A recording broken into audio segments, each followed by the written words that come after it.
What's up everybody, Jesse here. Now I'm gonna go back just a couple months ago when I was submitting my application for Anesthesiologist Assistant School on CASA. I remember all the different parts that went into my application, like getting my shadowing hours documented, filling out all of the biographic information, all the school specific information. But far and away, the most important part of my application that I submitted on CASA, and what I believe to be one of the hardest parts of the entire application process, is the dreaded personal statement. That's right. The personal statement is hard and the personal statement is important. It is not something that you can skimp on, and we're gonna talk a little bit more about that later. But I remember writing my personal statement. I remember going through my experiences, thinking before I got started, man, this will just take me a couple days, a week at the max. It takes a long time to really look introspectively and understand why you want to pursue a career in healthcare, why you specifically want to become an anesthesiologist assistant. It's very important that you look deep within and can truly not only understand your motivations for pursuing this career, but also being able to verbalize your intentions for entering this career in healthcare. It's very important that you know how to do that, and it is a daunting task, but I'm gonna tell you guys exactly what you need to know about the personal statement, some tips and tricks on how to write an absolutely baller personal statement, and also stick around to the end where we're gonna go over my personal statement. I know it's probably gonna be very cringy, always very cringy looking back, other essays that you've written before in personal statements, but we're gonna go over my personal statement, things that I like about it, things that I would change about it, and overall we're going to give you guys a really good idea of how to write the best personal statement you can possibly write. And I want to be making these videos as sort of a resource that I wish that I had when I was going through the application process. There's not a lot of information about specifically about anesthesiologist assistant admissions, and I want to be able to provide you guys with any kind of information that can assist you guys throughout this whole application process. Also, before we get started, my voice is totally not doing well right now.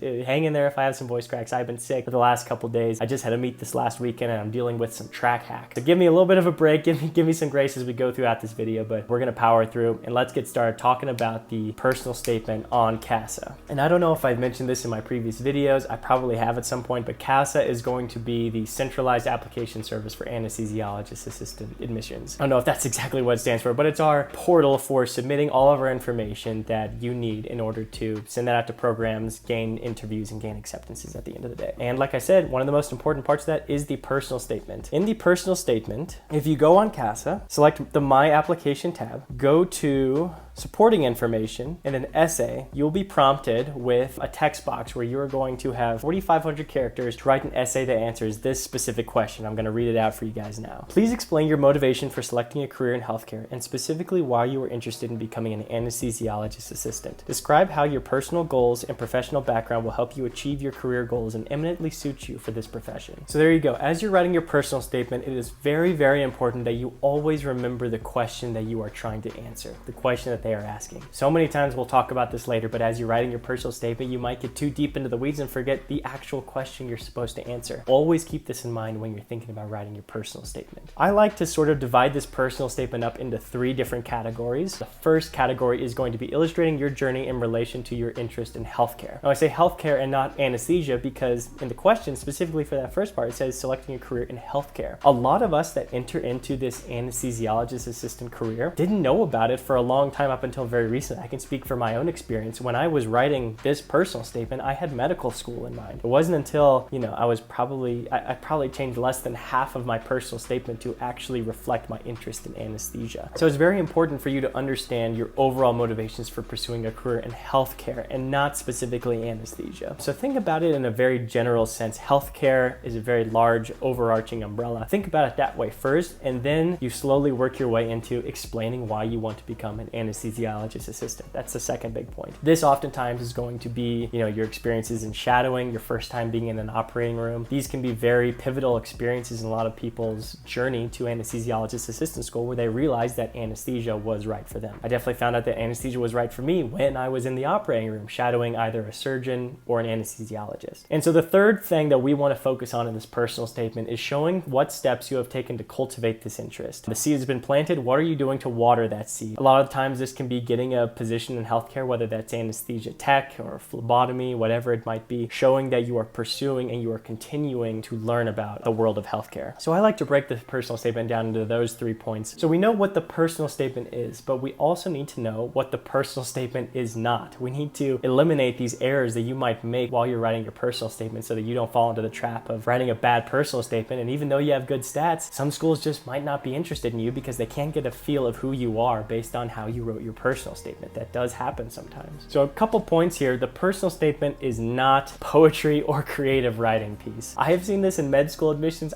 This is probably a little bit more rare in anesthesia or anesthesiologist assistant admissions, but this happens sometimes in med school applications where people will see the personal statement as an opportunity to make a creative writing piece. One time a student wrote their personal statement as if it was a letter to her future self, which can be very bold, and it's not always the way to go. I like to think of it, personal statement, as you don't want to try to reinvent the wheel. You want to try to keep it simple. If you keep it simple, that's how admissions committees are going to be able to actually see your personality rather than see a bunch of fluff of you trying to explain your personality in a way that just is going to be really hard to get across to an admissions committee. So try not to be too bold with the format. It's okay to keep it simple. It's okay to have a more basic format. I think that's the best way to go. You don't want to stand out in a bad way, and with the personal statement, it's very easy to stand out in a bad way. So ways to do that: avoid having poetry or any type of creative writing in your personal statement. That's my recommendation. Another thing that the personal statement is not is it's not a place to showcase your science and healthcare knowledge. One thing that I've seen when I've gone over a lot of other people's personal statements is maybe they'll spend a whole half of a paragraph talking about something that they might have learned in their research or what they did in their research, and if they get into the really nitty-gritty. Overall, the point that I'm trying to make with this is that it's very easy to get caught up in adding a bunch of filler into your personal statement. It's really hard to fit an entire personal statement into 4,500 characters. When I wrote my personal statement, I was well over 5,000 characters, and I was like, how in the world am I going to crank this down to 4,500? And very quickly, what I realized was when I was talking about experiences in clinical experience at the Cancer Rehab Institute, I realized that I had a bunch of jargon that I was including in there about science or about my research that just didn't need to be there. And by taking that out, that helped me super quickly get under that 4,500 character mark, and I was able to write a personal statement that fit within the restrictions that was presented to me. So overall, don't try to add a bunch of fluff to your personal statement or add in a bunch of jargon to, sound a certain way or sound like you know what you're talking about. If you are getting an interview, these admissions committees know that you are smart enough. You have the stats on paper to handle a very rigorous program like an anesthesiologist assistant program. So if you can in any way possible, limit the jargon, limit all the fluff that goes into this writing so that you can stay under that 4,500 character mark and really talk about the important parts of your journey specifically. Oh, my voice. Last thing that the personal statement is not is the personal statement is not something that you can scrap together in a single afternoon or a single day. I had this perception of the personal statement 6 months before I was supposed to submit my application. I was like, you know what? I'm just going to pick a day. I'm going to sit down. I'm going to write this sucker out and we're going to be all set. That is absolutely not how you can write the best personal statement. The personal statement requires a lot of introspection. It requires a lot of understanding of your motivations, wanting to go into healthcare, your interest in anesthesia, and you can't just, brain vomit that in a single afternoon. What you have to do, and the tips that I would recommend doing is, we'll talk a little bit about this on how to write the personal statement, but start as early as you can. Journal when you go do shadowing, when you go do experience in a clinical setting. Keep in mind and be conscious and be aware of what you're learning in these examples and how you're cultivating your interest in healthcare. It's just impossible to be able to write a quality personal statement in a single afternoon. You have to make a rough draft. Your rough draft, your first draft is just not going to be good. My first draft was horrendous. I remember it. It was not good. I sent it to one of my professors for a peer review, and it was just littered with all these notes of what I could have done differently. And that's okay. You're not expected to have it all perfect on the first go around. So when you're writing your personal statement, don't be afraid to take your time, to journal, to think about it, and really think deeply about your motivations for entering this field. Don't be afraid to send these personal statements out to professors or friends that can peer review this and give you advice on how to write the best personal statement and work you towards that eventual final draft that is going to encompass everything about you and your motivations in going into healthcare and anesthesia. So we know what the personal statement is. We know what the personal statement isn't. So now I'm going to go over some tips and tricks that you guys should keep in mind when you are writing your personal statement. The first one, we'll get this one out of the way right away because we just talked about that. Start as early as you can. Start way too early is what I always like to say. Way better to start early than it is to start late in this case. Reflect. journal, write down, and specifically think about why you have an interest in healthcare, why you have an interest in anesthesia. Just putting those ideas to paper is going to be so important for you when you are actually sitting down to write these parts of your personal statement, because you'll have your thoughts in those moments. It's so easy for all those moments to get lost in all the other experiences that you have going on in your life. Keep in mind these specific moments where you learn about yourself and you learn more about your motivations for anesthesia. Second point I would like to say is don't be afraid to brag about yourself a little bit. Obviously you want to be humble, but it says in the personal statement, describe how your personal and professional background will help you achieve your career goals and suit you for this profession. It's important that you talk about the experiences that you have in the light of these have prepared you for something that's very rigorous, like anesthesiologist assistant school. I think it's important to have that in mind and sort of not be afraid to say the challenges that you've gone through and how you have pushed through those and succeeded in the face of adversity, and brag about yourself a little bit in a very humble way, and make sure that you get that point across that all these experiences that you have culminated have helped suit you for doing something very rigorous and something very intense like anesthesiologist assistant school. Third point we want to talk about is we always want to show and not tell. This sort of goes in with another point that we have later, but it's so much easier to talk in stories and show your impact. And the biggest way that you can do that is not by saying, I specifically impacted this person or I specifically impacted this organization, but showing the results of that. Like for example, in my case, if I was at a cancer rehab institute and I was really helping patient overcome this adversity of mobility,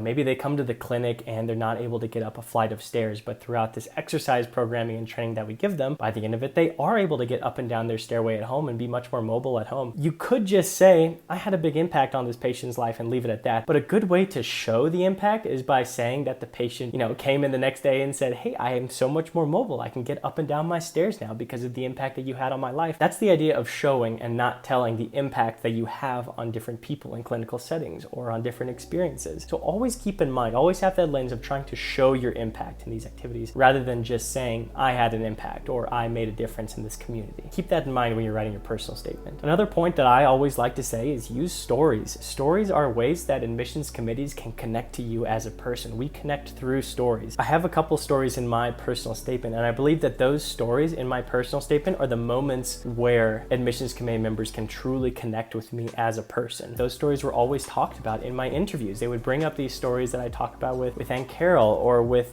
being in the operating room and shadowing. And I do believe that's how admissions committee members get to connect with us on a very personal level. So including stories, humanizing yourself is a great way to form connections with admissions committee members when they're going through your application. And lastly, talked about it a little bit earlier, always remember the prompt. Do not forget this question that they are asking you. It's so easy to get talking about who knows what, literally anything, getting into the weeds of, specifically your research or an experience in a clinical setting or something like that. But if it doesn't always relate back to this original question of why healthcare, why anesthesia, what you've done to cultivate that, if you don't always keep that in mind and always trying to relate this back to that, you're going to get lost in the weeds. You're going to get lost in this maze that is the personal statement. If you take one thing away from this video, it is just remember the question. If at the end of the day you remember this question, you can do without a lot of these other tips and tricks. Just always remember this prompt at the end of the day. And I think that's going to be the biggest piece of advice I would want to give you guys for your personal statement. All right, now here is the fun part. Oh man, we're going to go over my personal statement here. We're going to go through it paragraph by paragraph. I am not ready for this. This is kind of nerve-wracking, but we're going to go through my personal statement and talk about what I like about my personal statement, maybe what I would have changed about my personal statement. And I'm just going to kind of walk you guys through my thought process. This was the personal statement that got me some acceptances, so I think that something in here worked, so it might be worth sharing this with you guys. We already know the prompt, so let's just get started here. Becoming an anesthesiologist assistant was not always the road I imagined I would take. Although my love for anesthesia was not realized until my time in college, more than a decade of life had laid the foundation for my deep passion for medicine. As a child, I would roam the halls of the same cancer clinic that I would later perform phlebotomy and research in throughout my time in college. The founder of the clinic, Dr. Carol Schneider, would take me there after hours when the exercise floor was devoid of patients. Although Aunt Carol passed away after an 18-year battle with cancer, the clinic she founded continues on to this day on the UNC campus. Halfway through college, I was given the opportunity to work at this same clinic and discover my love for healthcare. Through volunteering, research, and phlebotomy, I was able to engage with patients from various backgrounds with many different diagnoses. My work as a phlebotomist at the clinic revealed to me how much I enjoyed working with my hands and performing various procedures such as venipuncture and capillary sticks. This experience sparked my interest in healthcare, and I began to put serious consideration towards a career in medicine. So here right away, what I'm trying to do is I'm trying to introduce that seed, how that seed of interest in healthcare was planted. When writing about your personal personal statement, and specifically talking about, formative experiences, I sometimes hear you want to keep these experiences as just, freshman year of college and beyond. But in my case, I thought that it would be very important to sort of talk through the context of my experiences in college working at the Cancer Rehab Institute through the lens of my experience with the founder of the Cancer Rehab Institute, Dr. Carol Schneider. In my first draft for Aunt Carol, I talked way too much about Aunt Carol. I love Aunt Carol, she's awesome. But this was an instance where I thought that I could talk about my experiences with Aunt Carol in a way that would help, admissions committee members empathize with me. But then the mistake that I made with that is it sounded like my personal statement was just talking too much about Aunt Carol. And I forgot the prompt. I wasn't remembering how does this all relate back to anesthesia at the end of the day, getting into anesthesiologist assistant school. And I realized that I could even by using the quotations and talking about Aunt Carol, it automatically shows, without having to talk through all this fluff, that Aunt Carol was a very important person for me, especially early in my life. I don't have to talk about all these times that she babysit me and my sister, or all these different, times that we would go to Target, or all these different trips that we would go on. All that I had to do was say Aunt Carol, and automatically the admissions committee member knows this is a very important person for me. This is probably a person that, would be very important in my development of my interest in healthcare. So by doing that, I could kind of cut out a lot of the fluff that was holding on my personal statement, and I couldn't talk about the important stuff later on. So that's a very good instance of cutting out the fluff, cutting out the jargon, and remembering the prompt at the end of the day. That's gonna be super duper important. And yeah, so this is just me introducing that concept of me being at the Cancer Rehab Institute and finding out that I love doing procedural type activities, doing stuff with my hands. I love phlebotomy. That was something I talked a lot about in my interviews. Later in my personal statement, I'll talk about it too, but I love the idea in anesthesia of being able to do these different procedures like intubation or, drawing up drugs, helping with different types of emergencies in the operating room. I know that I like to do stuff with my hands, and I like to be hands-on when I am at work. So this is me introducing that concept here in the first paragraph. And also, I lead into my next paragraph by talking about this experience being my first interest in healthcare and how I began to put serious consideration towards medicine in there. And then that kind of leads into what I did to cultivate that interest in healthcare. So let's go off to the next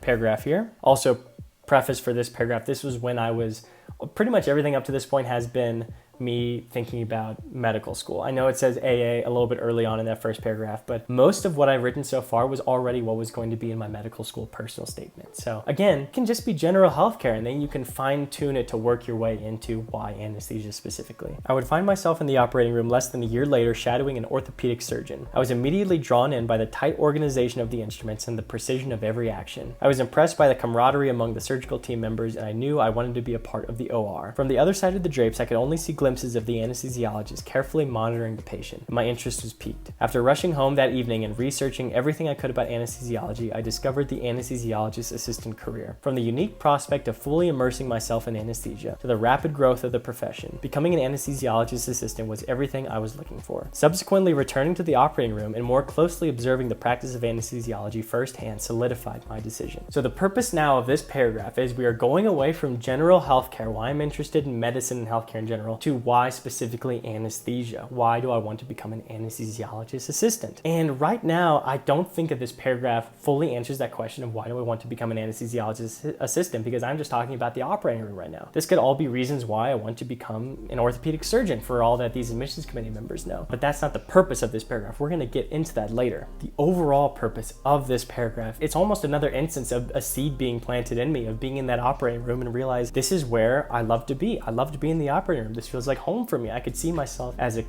having a career in the operating room in whatever aspect that might be, surgeon, anesthesiologist, and then obviously seeing the anesthesiologist and in that shadowing experience right after that, going home and doing research into the anesthesiologist assistant profession, finding out all of this stuff online, that this could be something that works for me. Obviously, it wasn't something that I was like, I'm going to do this right now, but I wanted to cultivate that and I wanted to learn more about that. I wanted to learn more about anesthesia. And it's alluded to in this last sentence here, but right now I was thinking about anesthesia between medical school and anesthesiologist assistant school. And it wasn't until going into the operating room with an anesthesiologist and specifically shadowing within anesthesia would that decision be solidified, and I would actually know that anesthesia was what I wanted to do. And that leads into this next paragraph here, so let's get going here. I got a chance to shadow an anesthesiologist and came to know without a shadow of a doubt that anesthesiology is indeed my ultimate passion. The variety of cases and the wide array of procedures performed by the anesthesiologist fascinated me, and he was eager to answer my questions questions and explain the logic behind each action and drug chosen. One case I remember distinctly was an ENT operation on an 18-month-old patient. Contrary to what I assumed would happen, the child did not cry once between entering the operating room, being woken up from the anesthesia by the doctor, and returning to her mother in the PACU. The nurses told me they had never seen a child so comfortable with the anesthesiologist during an operation, and that the proficiency of the doctor was to credit. His calm presence in the operating room and clear mastery of his craft made a strong impression on me, and the desire to one day reach the same level of mastery was instilled in me. Most importantly, the doctor encouraged me to pursue anesthesiology, which was something that I had not heard from members of other specialties. This sentiment continues to motivate me to become an anesthesiologist assistant because I know those in this field enjoy their work and take pride in pushing the next generation to follow in their footsteps. So it doesn't take a rocket scientist to realize this is where I really knew without a shadow of a doubt that I was going to become an anesthesiologist assistant. I could let go of medical school, I could go all in on this idea of pursuing anesthesia, and this was specifically the moment that led me to that realization. Being able to see this pediatric case and being able to see the mastery that this doctor, this anesthesiologist had with working with these patients, it was really incredible to see. It was incredible to see his care and his empathy for even the youngest of patients, like an 18-month-old patient. The patient didn't cry one time throughout the whole operation. I was thinking this child was going to be an absolute mess, crying all the way from the operating room to the PACU, back and forth everywhere. There was going to need to be nurses everywhere. That child did not make a peep. And I guarantee you, I know that it was because the anesthesiologist, the doctor that I was with, was so kind and so gentle with this patient. And there's all these different fun parts of pediatric anesthesia where you can kind of relax this young pediatric patient. And this doctor did that to an excellent degree. And it was then that I realized this is the type of mastery that I want to have and the same impact that I want to have on patients' lives. And I mentioned it a little bit later here in this paragraph too, but I had shadowed a lot of other surgeries thinking about medical school, surgeons, oncology, family medicine, that I was encouraged to pursue that. And yes, go and do this. This is awesome. I'm glad you have that passion. Was with this doctor, was with anesthesia. Even also when I went to go shadow a CAA, I had that same experience of them being like, that's awesome. This is a great career. I know a lot of pre-meds here, when they go to shadow doctors, there's that joke of, the doctor's like, oh, maybe rethink this profession. Maybe you shouldn't become a doctor. Maybe really take a moment to think about what you're doing before you get into medicine. The mental fortitude of the pre-med just goes right through that. And to hear from this doctor and this CAA that I shadowed, it showed me that this is an area of medicine that people are very content. People are very happy. And it's not like every single person that's a surgeon is going to be miserable and every anesthesiologist is going to be happy. Just from these shadowing experiences that I had, I could see the passion and the joy that these people had in their craft. And I truly do believe that's one of the biggest motivating factors that's been getting me through to this point, is that people are happy here. People are content here. So yeah, now we've checked off healthcare, we've checked off anesthesia, we've checked off exactly what I've done to cultivate those experiences. So now we get into the conclusion here. It seemed fateful to me that the catalyst that illuminated my love for anesthesiology was the clinic that my Aunt Carol founded. Her love for science, dedication to the highest quality of patient care, and trailblazing spirit are all attributes that I plan to bring with me into the medical field. Anesthesia is the crossroads of everything I have come to enjoy during the last 5 years. I have performed advanced healthcare procedures as a phlebotomist, developed proficiency in the sciences through research, and practiced teamwork as a team captain in track and field, all of which I believe have prepared me for the lifelong journey of practicing anesthesia. My passion is anesthesiology, and my goal is to immerse myself in this new world that I have only gotten a small glimpse of until now. I wholeheartedly believe that pursuing a career as an anesthesiologist assistant will provide me with the experience and training required to do what I love and make a tangible difference in the lives of my patients. So yeah, I'm very happy with this conclusion. I think that when you are writing your conclusion, you want to tightly encapsulate everything that you have talked about up to this point very briefly, and also be able to show your passion, let your passion ooze out all throughout the personal statement, but specifically in this conclusion. Really talk about why you want to become an anesthesiologist assistant. Talk about the experiences that have led you to realize this passion, what you've done to water that seed that was originally planted, and just show that you do want to make a difference in the lives of these patients. Where I work, one of the mottos that we have is just improve lives. You want to have that ideology of improving lives, empathetic patient care all the way throughout your personal statement. That was a big part of my personal statement. I believe that if that really is part of your motivation to pursue a career in medicine, a career in healthcare, it can just be littered all the way throughout this personal statement. I believe that really was encapsulated here in my conclusion as well. So yeah, we've got the first paragraph with Aunt Carol. We've got all the things that I did to realize my passion for anesthesia. I also mentioned,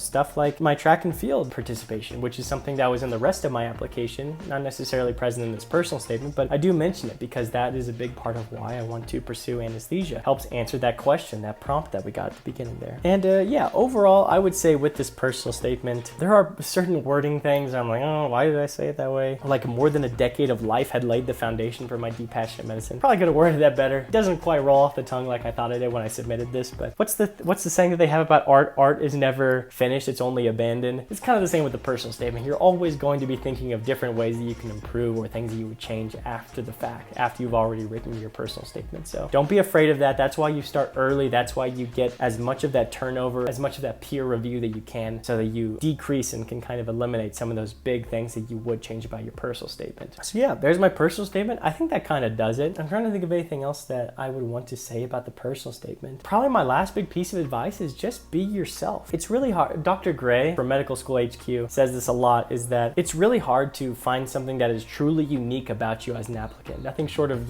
curing cancer or having been to the moon. It's going to be really hard for you to find specific things that these admissions committee members can't find in other applicants. And that's okay. That's okay to not be, have some completely unique aspect about you. And by not trying to be unique, it helps you really focus on that prompt at the end of the day. Just be yourself. Talk about yourself. Don't be afraid to brag about yourself a little bit and really talk and just show your passion for anesthesia. If you have this true passion for anesthesia, it will show up in your personal statement. You can do it, especially when you go through the peer review process. Your passion for anesthesia will show through at some point. And that's one of the biggest things that these admissions committees are looking for is this person passionate enough about anesthesia that when it gets hard, when it hits the fan, when things are not going well, in the operating room or in clinical rotations, whatever it might be, is this person going to still maintain that passion for anesthesia and be able to work through these hard times that they are inevitably going to encounter? And I believe that being able to show that in your personal statement is a huge plus. Admissions committee members are going to love to see that, and hopefully you'll get one step closer to gaining admission into anesthesiologist assistant school. That's gonna do it for this video. Thank you guys so much for watching. If you guys have any questions about personal statements, drop it down below. I'm more than happy to answer any of your guys' questions, or even not about the personal statement. Just talk with me down in the comments about anesthesia. More than happy to do that with you guys. Don't forget to like this video, subscribe, share with your friends. Thank you so much for watching. We'll see you guys next time.